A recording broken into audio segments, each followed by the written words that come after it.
right, let's get to talk more about the IMF. The International Monetary Fund has called its global growth forecast for the fourth time in the past year, citing China's slowdown, persistently low oil prices, and the chronic economic weakness in advanced economies. But a few countries are still being fingered as some regions of growth. Let's listen to this. In its latest World Economic Outlook, the fund warned of widespread stagnation risk and said weaker growth could leave the global economy more vulnerable to shocks such as currency depreciations or worsening geopolitical conflicts. The fund called on global policymakers attending the IMF and World Bank meetings to take coordinated actions to boost demand with structural economic reforms, fiscal stimulus where possible, and accommodative monetary policy. In many countries, the lack of wage growth and greater inequality have created widespread senses that economic growth has mainly been to the benefit of economic elites and mobile capital that they've gained disproportionately, leaving too many others behind. Lower growth reinforces this turn toward inward-looking nationalistic attitudes.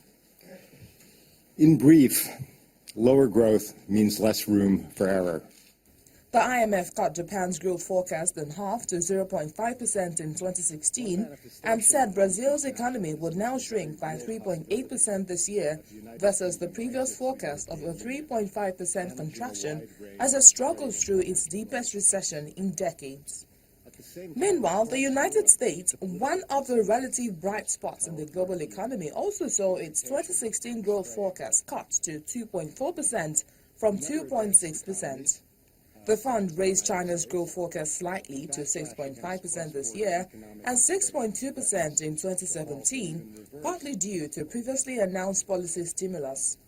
But the IMF said it still expects China's growth to continue to weaken as it transitions into a consumer-driven economy.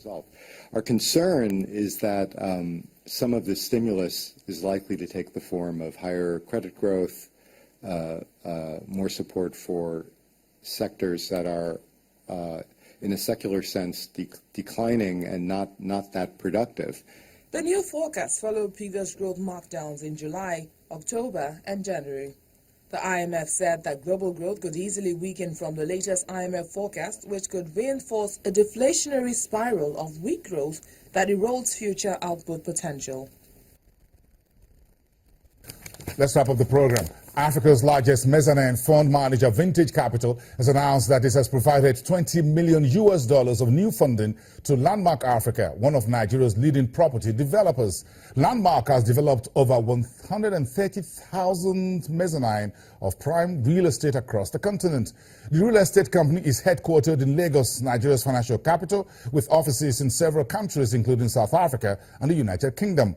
Over its 19-year history, Landmark has built a high-quality property portfolio, including A-grade offices for over 100 corporate clients, including the Nigerian headquarters for PricewaterhouseCoopers and Procter & Gamble, as well as providing development management services for one of the largest shopping malls in Nigeria. We thank you for watching. This is Business Incorporated for today. I'll see you next time.